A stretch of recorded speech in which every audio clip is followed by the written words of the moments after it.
लोकशाहीत आंदोलन करताना तुमचे कायदेशीर अधिकार नेमके काय आहेत? पोलिसांनी मारहाण केली, ताब्यात घेतलं किंवा व्हिडिओ डिलीट करायला लावला तर काय कराल?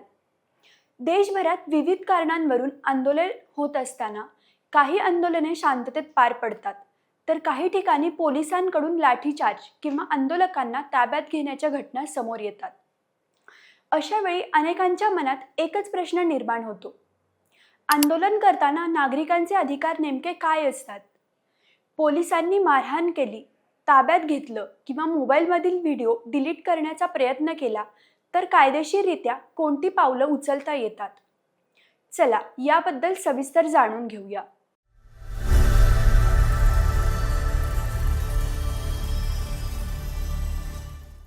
भारतीय राज्यघटना प्रत्येक नागरिकाला अभिव्यक्ती स्वातंत्र्याचा अधिकार देते.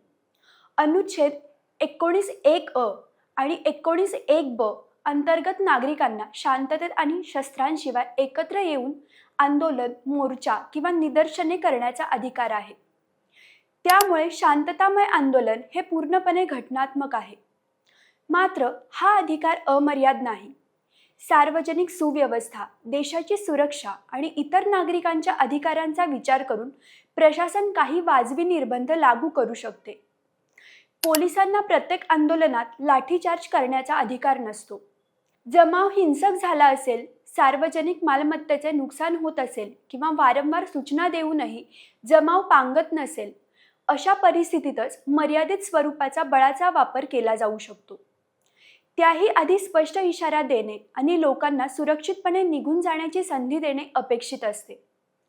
शांततेत बसलेल्या किंवा निघून जाणाऱ्या आंदोलकांवर विनाकारण लाठीमार करणे, ताब्यात घेतल्यानंतर मारहाण करणे किंवा महिलांशी गैरवर्तन करणे हे कायदेशीर अधिकारांच्या चौकटीत बसत नाही.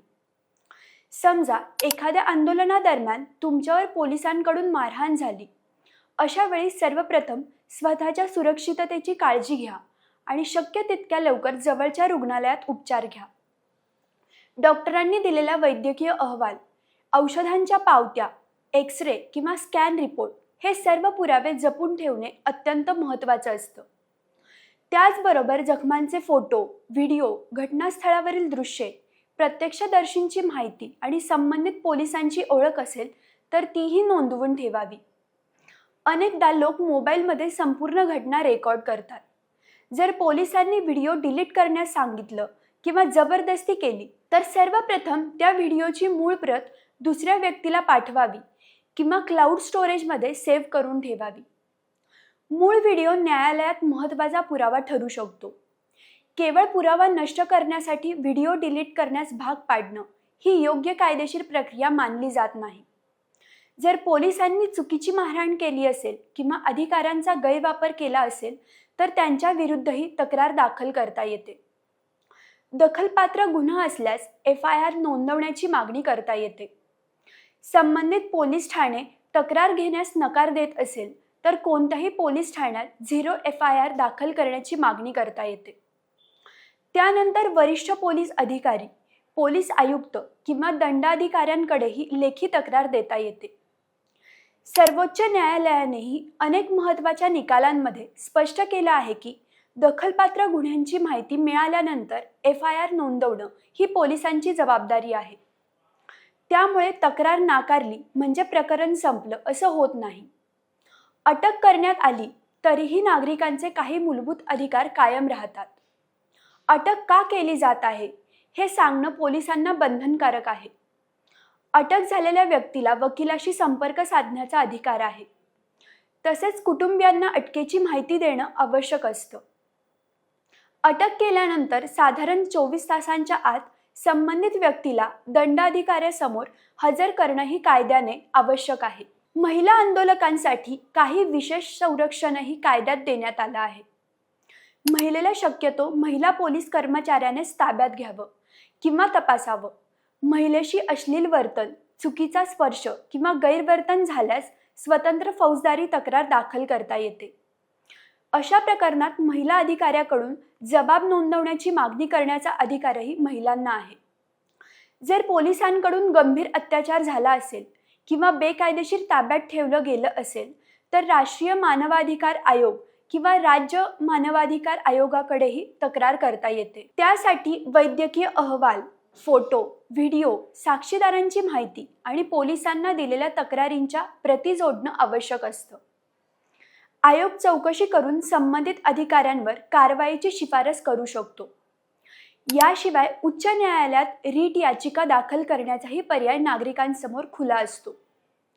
बेकायदेशीर ताबा, निष्पक्ष तपासाची मागणी, CCTV फुटेज, जतन करण्याचे आदेश किंवा नुकसान भरपाई मिळण्यासाठी न्यायालयात दाद मागता येते. सर्वोच्च न्यायालयाने विविध निकालांमध्ये मूलभूत अधिकारांचे उल्लंघन झाल्यास आर्थिक नुकसान भरपाई देण्याचाही मार्ग खुला ठेवला आहे. मात्र दुसरीकडे आंदोलन करणाऱ्या नागरिकांचीही काही जबाबदारी असते. आंदोलन शांततेत ठेवणं, सार्वजनिक मालमत्तेचं नुकसान न करणं, रुग्णवाहिका किंवा अत्यावश्यक सेवांना अडथळा न आणणं आणि हिंसाचारापासून दूर राहणं ही प्रत्येक आंदोलनकर्त्याची जबाबदारी आहे. शांततामय आंदोलनाला कायद्याचं संरक्षण असलं तरी हिंसेला कोणताही घटनात्मक आधार मिळत नाही. एकूणच पाहिलं तर लोकशाहीमध्ये आंदोलन हा नागरिकांचा घटनात्मक अधिकार आहे. पण त्याचबरोबर पोलिसांनीही कायद्याच्या चौकटीत राहूनच कारवाई करणं अपेक्षित आहे. अन्याय झाल्यास घाबरून न जाता पुरावे जतन करणं, वैद्यकीय उपचार घेणं, लेखी तक्रार करणं आणि आवश्यक असल्यास न्यायालय किंवा मानवाधिकार आयोगाची मदत घेणं हेच नागरिकांसाठी सर्वात प्रभावी आणि कायदेशीर मार्ग ठरू शकतात. अशाच नाविन्यपूर्ण माहितीसाठी सत्ता मंच या YouTube चॅनलला सबस्क्राईब करा आणि इन्स्टा पेजला फॉलो करायला विसरू नका.